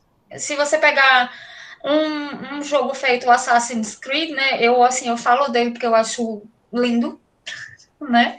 Então, você tem comportamentos individualizados e super sofisticados para os NPCs, né? Que são os non-player characters. Eu queria fazer um outro comentário também sobre o StarCraft. Alguém que já jogou StarCraft? Não, né? Só eu. Então... Não, eu. Para variar, eu, né? Blizzard é comigo mesmo. Inclusive, Assassin's Creed é coisa de escola, é matéria que eu usava em sala de aula. Pois é, Assassin's Creed é maravilhoso. E tanto o Assassin's Creed quanto o StarCraft, eles são dois exemplos, né, que usam inteligência artificial. A Google montou uma inteligência artificial para bater qualquer jogador. Eles começaram com o Go. Existe um documentário na Netflix chamado, acho que AlphaGo, né, que eles contam como é que eles montaram a inteligência artificial para vencer e bateram, assim, de lavada o campeão mundial do jogo. E hoje em dia eles usam uma aprendizagem profunda, né, que a gente chama de Deep Learning, para montar a equipe do StarCraft, que é uma inteligência artificial ainda mais complicada, porque ela é distribuída, né, a gente estava falando de quando você tem muitos agentes, eles são simplesmente imbatíveis, né? Como é que você faz para a sua criança de 7 anos? Aí eu fiz esse arrodeio, como a gente diz por aqui, todinho, né? E não falei ainda como é que você faz para a sua criança usar a inteligência artificial. Eu diria que começasse pelas regras de produção mesmo, tá? E aí coisas como o Scratch, por exemplo, vai te ajudar a fazer isso. Se você está programando em Python, né, tem o SciLearnKit, né, que tem todos esses algoritmos de aprendizagem de máquina que você pode usar. Tá? Não sei se eu respondi, Xará. Respondeu sim, obrigada. Depois só deixa o link do site que você falou. Pode deixar. Por favor. Pode deixar. Mais alguém aí? Mais alguma pergunta, Patrícia? Olha, me saiu caro essas horas dela, hein? Vou cobrar.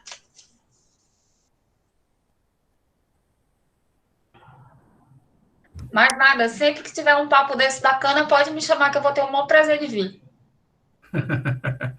Né? É um desafio porque não é da área da computação, né? A gente está aqui com pessoas da área de ensino, né? De educação. Mas é interessante a gente perceber que, para quem conhece um pouquinho de programação, uma regra de produção é um conjunto de if, then, else. É isso. Né? Você vai empilhando um debaixo do outro e você criou uma regra ali. Isso. Certo? Né? Então, assim, não é tão difícil a gente programar alguma coisa um pouquinho inteligente. Né? É difícil você programar alguma coisa muito inteligente. Aí sim, né? E dependendo da quantidade de dados que você vai manipular, né? De repente, uma regra de produção já não é um bom algoritmo para isso. Talvez você tenha que usar uma rede neural, uma máquina de aprendizado, talvez uma rede bayesiana para isso. Né? E hoje, esses ambientes que a gente percebe na área da medicina, do direito, astronomia, física, geralmente eles utilizam algoritmos genéticos, né? De algoritmos muito complexos que exigem, né, um bom conhecimento matemático e estatístico para você conseguir calibrar o algoritmo. Veja que eu não estou falando em desenvolver, eu estou dizendo em calibrar o algoritmo, porque eles já estão feitos. O que a gente tem que fazer hoje é saber parametrizar o algoritmo para que você consiga obter a melhor resposta possível para o seu problema. Então, olha que interessante, né? Além de, eu não preciso mais conhecer o que está dentro da caixinha inteligente, mas eu tenho que conhecer matemática e estatística para poder saber fazer com que ela trabalhe para mim de uma forma interessante, né? O que você está falando, Patrícia? O que eu ia dizer é que a IA, ela é assim, na minha opinião, ela vai um pouco na contramão da computação, né? Na computação mais tradicional, a gente modela sempre as soluções. E o que você tem que saber para usar bem usado, né? Para parametrizar, como você estava falando. Um algoritmo de inteligência artificial quais são as características do teu problema. Que aí você casa o problema que você tem com o algoritmo que é mais adequado a ele. E isso é pensamento computacional, gente. Né? Ou seja, você tem que entender como resolver o problema. Né? E a partir desse momento, o como entender o problema significa que você tem que conhecer, né, os adornos que geraram este problema, justamente porque isso talvez seja a entrada, né, de informações para essa máquina inteligente, de tal forma que ela vai aprender alguma coisa ali e te retornar provavelmente uma solução para isso. Isso, exatamente. Então, veja que essa disciplina de pensamento computacional que você não faz comigo é uma disciplina quente. Vale a pena fazer essa disciplina aí. Eu acho também. Gente, mais alguma pergunta aí? Temos 26 pessoas. Não pode ser que dessas 26 mais ninguém tenha pergunta a fazer.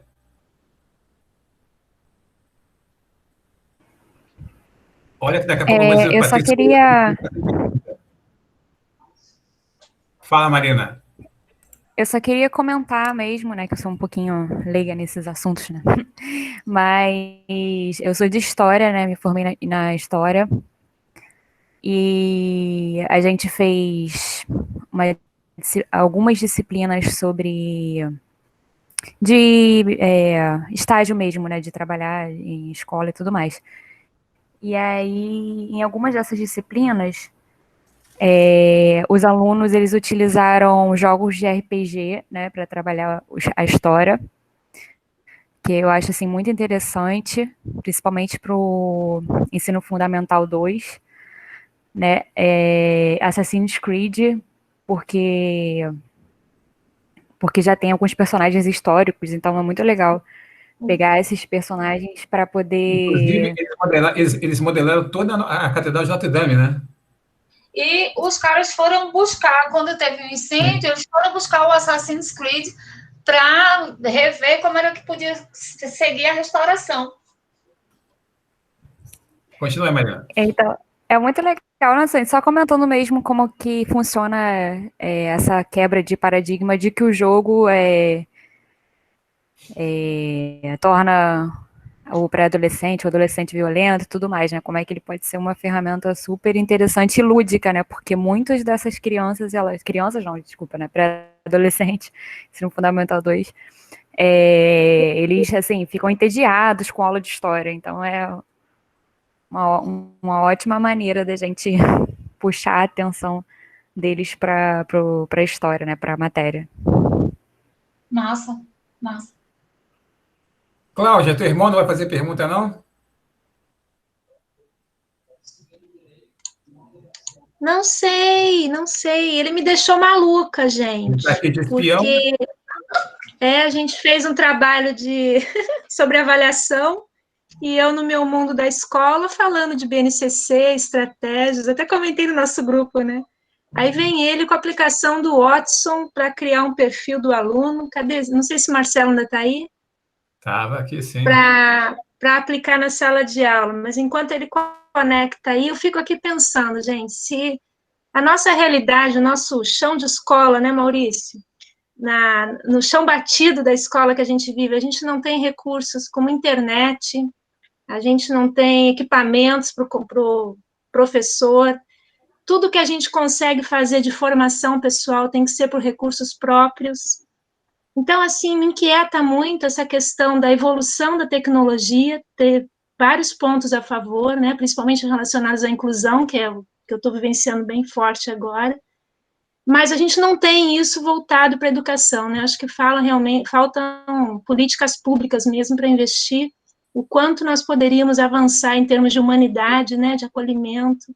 Aí eu estou até aflita aqui, porque eu fico pensando nisso, a Lu falando, né, dessa questão do afeto, da sala de recursos. Então, as aplicações que poderiam estar, né, no dia a dia ali com a gente, parece utópico mesmo, né? Mas, enfim, é isso. Quem mais aí?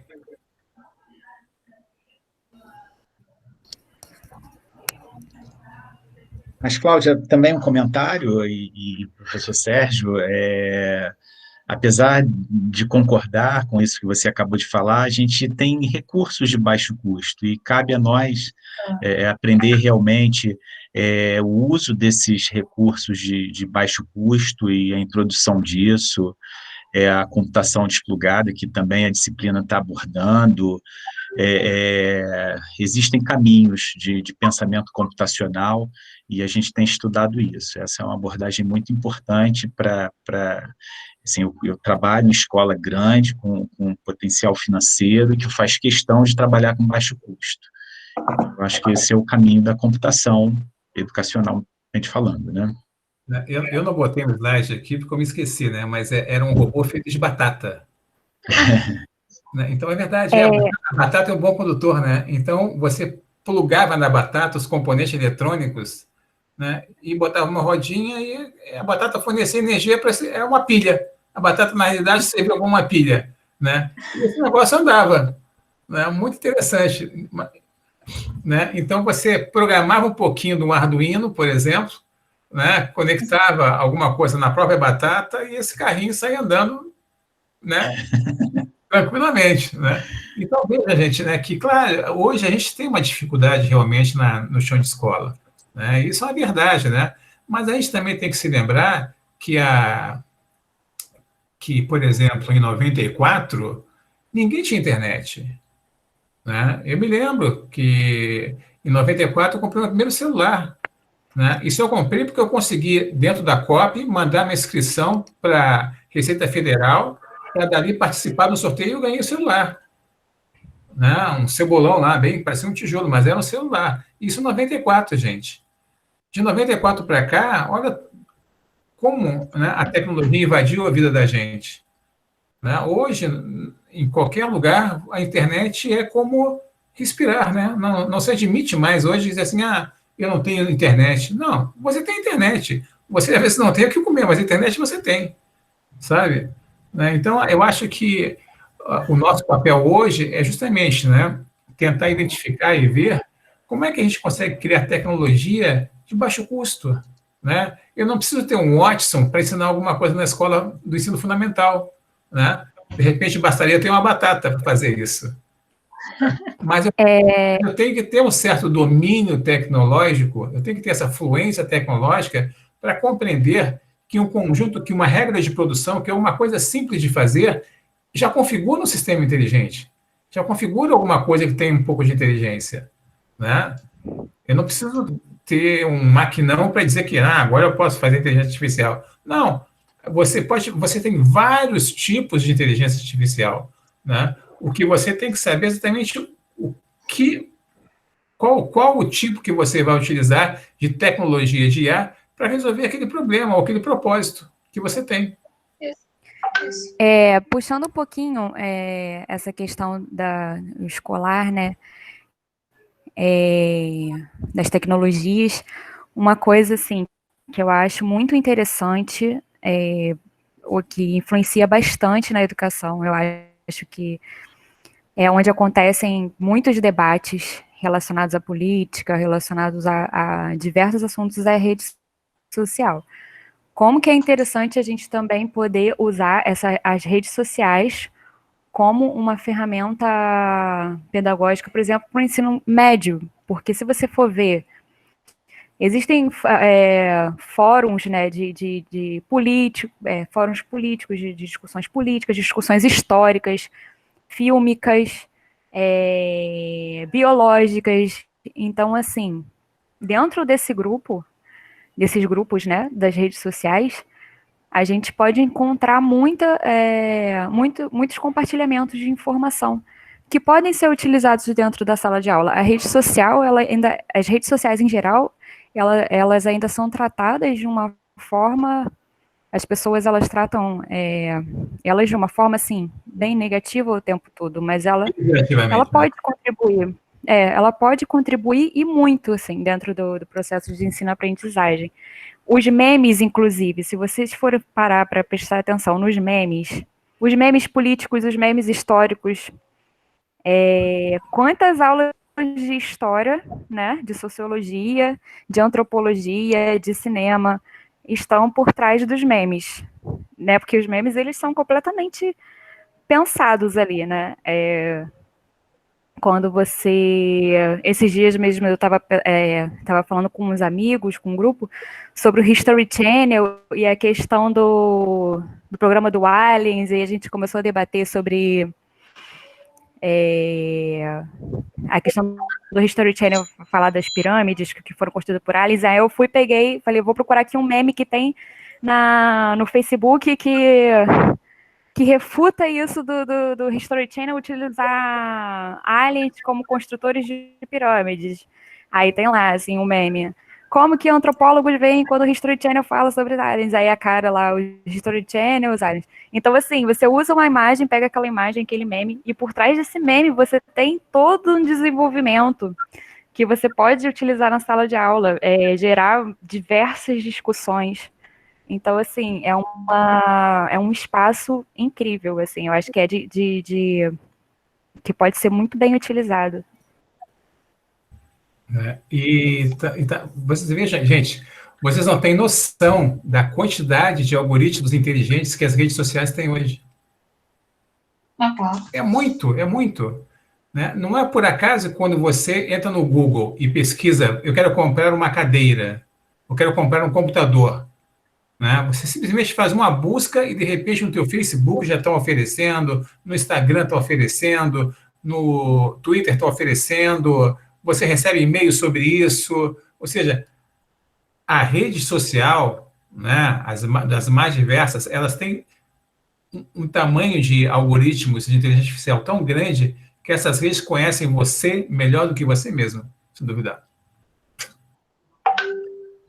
Eu tenho uma outra dúvida, agora é uma dúvida mesmo, né? A gente está falando nessa questão da rede social, eu estou aqui na minha estante, e assim, a gente sabe que houve, né, a Alexa, tenho a Alexa que ela já se meteu em conversa, sem eu acionar via nome, ela já se meteu na conversa, é muito estranho, mas eu tenho aqui na minha estante esses aviõezinhos, e aí apareceu são vários ali, apareceu uma oferta desses aviõezinhos idênticos, e eu nunca falei neles, É possível eles estarem, de alguma forma, captando vídeo disso também? Ué, por É que que possível. não? É possível sim, com certeza. Cria-se um padrão Você sabe que hoje o Steve Jobs, essa galera toda, eles pegam um microfone e põem na frente da câmera, Sim, fato. sabe? Né? Então, o que que impede que a câmera esteja te filmando para te conhecer melhor? E Para poder te apresentar todos. reconhecendo sozinho um padrão por trás Exatamente. ali. Exatamente. Inclusive, Gente, eu tô rindo aqui, Patrícia, Tânia. Lembra do meu adesivo na câmera? Não tô louca, não. Aqui em casa também tem, Claudinha. Eu também tenho adesivo na câmera, porque eu quis traduzir para o meu blog uma matéria que eu vi numa revista americana que acharam curioso que o Mark Zuckerberg uma foto dele no escritório dele e pegaram esse negocinho, como que se chama? Adesivo, né, na câmera dele. Aí foi feito um trabalho, uma pesquisa sobre o que estava acontecendo. E, assim, realmente, de fato, foi comprovado que alguns hackers estavam invadindo computadores e capturando imagens de câmeras remotamente, sem que a pessoa tivesse solicitado, né? E, inclusive, já pegaram imagens íntimas de pessoas que estavam com o computador ligado e ficaram fazendo extorsão para não divulgar essas imagens com relação a essa parte toda de ética, né? Na verdade, não existe essa parte ética quando a gente fala dessa questão toda aí do que é, o que não é, até que ponto as pessoas podem ir, até que ponto elas não vão. Eu acho muito complicado isso. Por isso que eu também, assim como a Cláudia, também uso uma fita aqui. Professor, Diga. vocês estão me ouvindo bem? Sim. Sim. Então, quando a gente começou a usar a tecnologia, né, o computador começou a chegar na casa da gente, a gente dizia que o problema estava entre a cadeira e o computador, né? E hoje eu entendo que o que distancia, o que dificulta, como a Cláudia estava falando, a tecnologia chegar na escola é o professor. O que separa o aluno da tecnologia é o professor, porque a gente não sabe como fazer. Assim como a gente tem medo da matemática, que é muito difícil, a gente também tem medo da tecnologia, que é muito difícil. Então, esse problema, ele tem que ser, como é que eu vou dizer, não resolvido, mas a gente tem que estimular de alguma forma o incentivo do estudo da tecnologia nos cursos de formação de professores. Caso contrário, vai demorar muito para chegar na escola.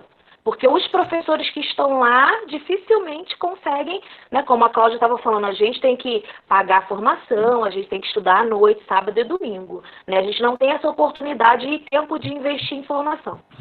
E então, se não tiver esse incentivo já no curso de formação, seja no curso de nível médio ou na graduação para qualquer tipo de professor, vai demorar cada vez mais, né? Eu penso assim.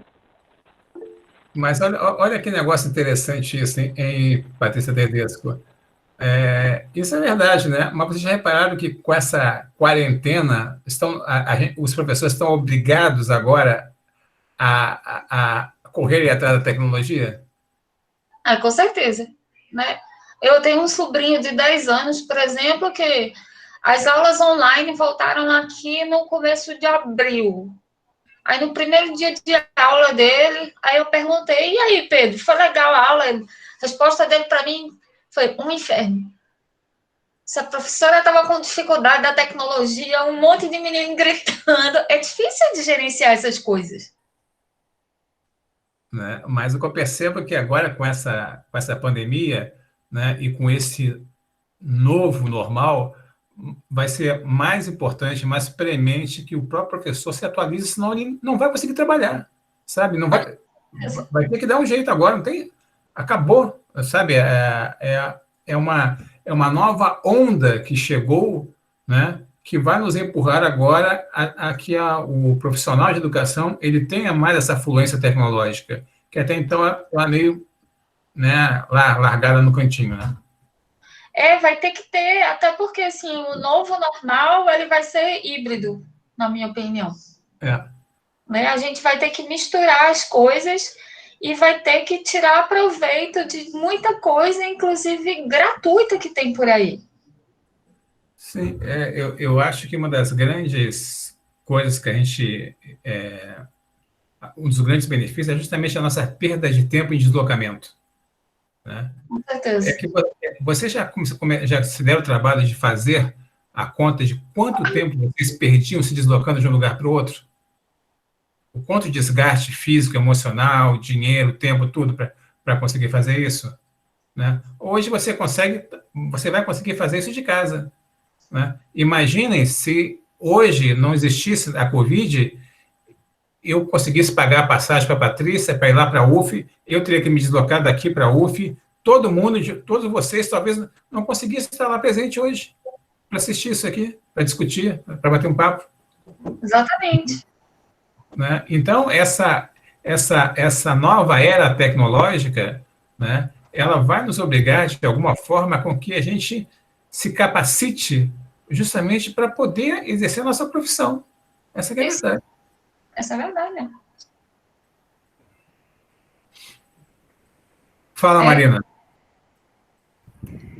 Não, eu ia ser assim, eu ia falar da questão da não presença, né, na sala de aula. Que é claro que a gente está vivendo uma situação assim nova e bem complicada, né? Mas eu, assim, acho que muita gente, como eu, assim, sente falta bastante, assim, desse contato, do contato físico, com os professores ou com os colegas, assim, de poder tomar um café, né, no intervalo. Não estou dizendo, gente, que a gente não tem que estar aprendendo a se reinventar, né, nesse momento. Mas é só um comentário mesmo de saudade das aulas presenciais. Assim, quando eu fiz essa colocação, não era dizer assim, não, agora vamos parar com tudo e só a distância, porque esse deslocamento é muito ruim. Não, né? É que às vezes a gente realmente perde um tempo grande para fazer uma coisa pequena, quando poderia estar complicado, né? O contato, né, a convivência, a interatividade é ótimo, isso tem que existir sempre, né? Mas a gente também tem que saber usar a tecnologia a nosso favor, né? Porque o dia só tem 24 horas até que prove o contrário.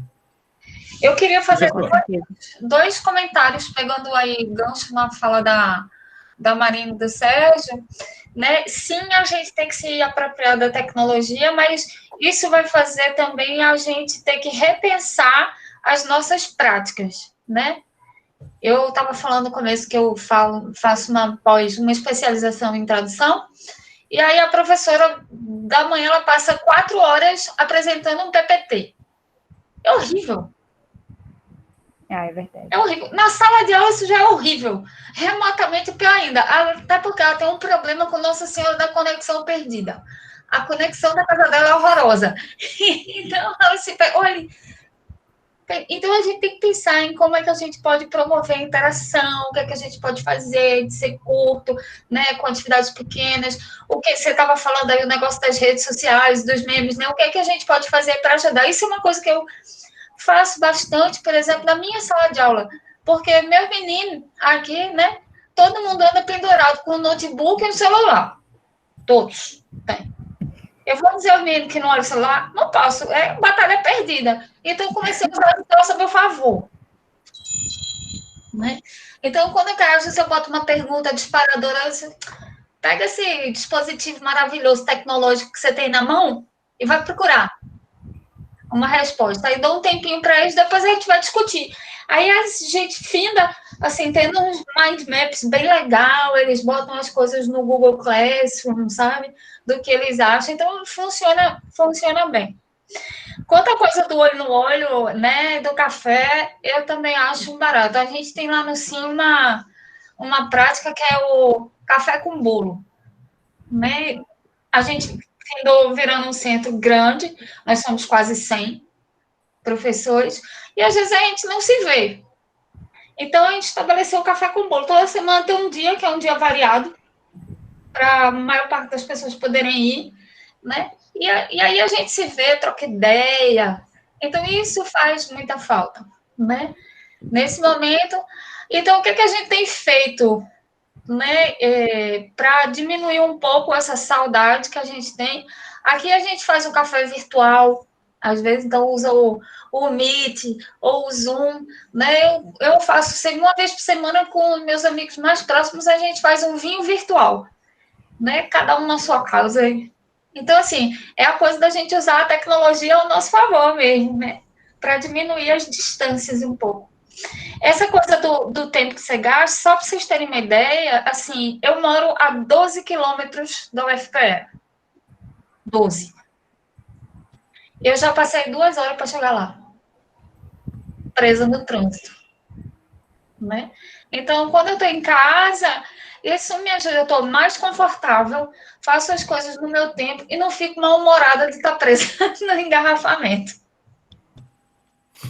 Uma coisa também interessante que eu aplico com meus alunos na computação, às vezes eu ensino um conceito, né, e formo grupos, e digo que eles têm que me dar uma aula sobre os conceitos sem falar.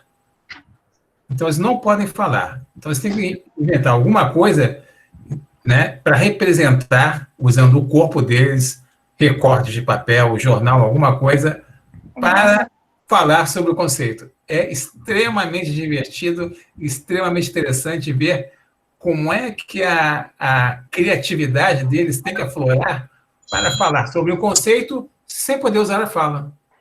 Muito bom. Professor, queria fazer uma consideração. Uma das áreas de pesquisa lá na UF é alunos com altas habilidades. E a gente trabalha com essas crianças e até um pouco pensando no que a Marina falou, do contato, alguns têm dificuldade nos ambientes escolares, de modo geral. Esses alunos têm, muitas vezes, essa dificuldade. E a gente tem notado lá na escola, a gente só tem 20 alunos, que alguns deles se adaptaram muito melhor nesse momento virtual.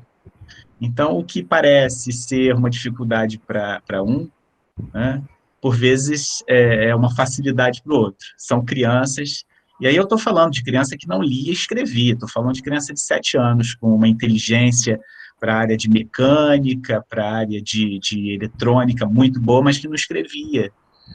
E, nesse momento, essa criança começa a se desenvolver, porque ela se sente melhor na sua casa, com a sua família, e está muito bem, obrigado. A gente sabe na escola que a gente precisa manter, de alguma forma, em parte, né, esse ensino à distância, porque parte do nosso público está muito bem adaptado a tudo que está acontecendo. O que eu acho que essa pandemia nos ensinou, né, é que existem outras formas de ensinar. Isso. Né? Que até então a gente não fazia muita questão de ver. Né? E além de ter outras formas de ensinar, a gente percebe também que existe um grupo significativo de alunos que tem mais propensão para esse estilo de aprendizagem do que o tradicional em sala de aula. Né? E você tem que ensinar para todos, não é só para alguns. Essa é a verdade, né? Então, se você tem que ensinar para todos, você tem que lançar mão de várias tecnologias para você poder atingir a todos os seus alunos, né? Gente, Então, eu acho assim, último ponto, último comentário. É porque eu já tô com o meu braço, realmente, eu não estou mais aguentando, gente. Já ia fechar aqui, eu falei para o TED, que é 2 horas e estão fechando 2 horas. Na verdade, a gente sempre faz um revezamento. E realmente meu braço já não... Eu nem estou levantando muito o direito por causa disso. Então, realmente, Marina, se for pessoal da sala, se puder ser a última questão mesmo, eu vou pedir isso. Vai ser a última questão. A Marina vai fechar a nossa sala de hoje. Ai, desculpa, gente, o meu touch deu uma travada aqui. Não, eu só ia falar mesmo, fechando mesmo, é que, assim, então, para a gente introduzir esse pensamento computacional da educação, primeiro a gente tem que desconstruir esse ensino tradicional, é só para fechar, que ainda tem em muitas escolas mesmo. A gente tem que se desconstruir continuamente, essa que é a verdade, né? Sim, exatamente. Gente, eu agradeço a participação de todos, né? Agradeço a Patrícia Tedesco por essa noite maravilhosa aí. A minha dívida agora cresceu enormemente, é um problema, eu tenho que pagar isso aí, né? E espero que vocês tenham gostado, né, dessa nossa live de hoje. E, Patrícia, obrigado pela presença, por transmitir um pouco do conhecimento aí, por bater papo com a turma, né? Nada. Enfim. Foi um prazer enorme. E um agradecimento para lá de especial ao TED, que hoje bateu o recorde olímpico de tradução, né? Ó, professora Patrícia, eu fiz um sinal para você, tá? Só para você não ficar com inveja do Sérgio. Como você sorri bastante, você tem essa marca aqui muito forte, eu fiz dessa forma. Aqui, ó, é um P passando aqui, ó, no rosto, pela boca. Adorei. Só para você não ficar com inveja do professor Sérgio. Então, gente, eu agradeço a participação de todos, em especial do TED, da Patrícia, né? Eu vou disponibilizar essa coisa no YouTube depois para quem não pôde assistir tudo, né? A Patrícia já deixou o contato dela. E, de novo, né? Boa noite a todos, né? E vamos tocando o barco aí. A foto. A foto. Pera que eu vou tirar uma foto. Pera aí. Todo mundo liga suas câmeras aí. Ô, Sérgio, e só brincando, eu já descobri por que o cachorrinho da Patrícia ficou quietinho. Foi você quando você falou a Google. É o Google no Brasil. O Google no Brasil é menino. Então a gente brinca lá no escritório de São Paulo que cada vez que um fala a Google, um cachorrinho morre. Ai, coitado! Não morreu não. Eu bati, não morreu não. Ele me entende, esse cachorrinho me entende, ele é muito esperto. Né? Mas eu digo a Google porque a Google é a empresa. Então, por isso que eu digo a Google. Tá? Mas a gente ouviu isso lá Claudinha, quando a gente esteve no escritório no passado, é uma coisa que eles falam muito com a gente, que no Brasil, todo mundo coloca já vi em revistas, inclusive, mas o pessoal falou que aqui eles adotaram o masculino. Não me pergunta por que eu também não sei. Enfim, mas aqui no Brasil vai continuar sendo a Google por muito tempo. Lá na Inglaterra, nos Estados Unidos, seja o Google. Gente, de novo, muito obrigado, né? Espero que passem uma boa noite e, né, se desconstruam todo dia. Tá certo? Obrigado, gente. Até mais. Obrigado, Sérgio. Tchau.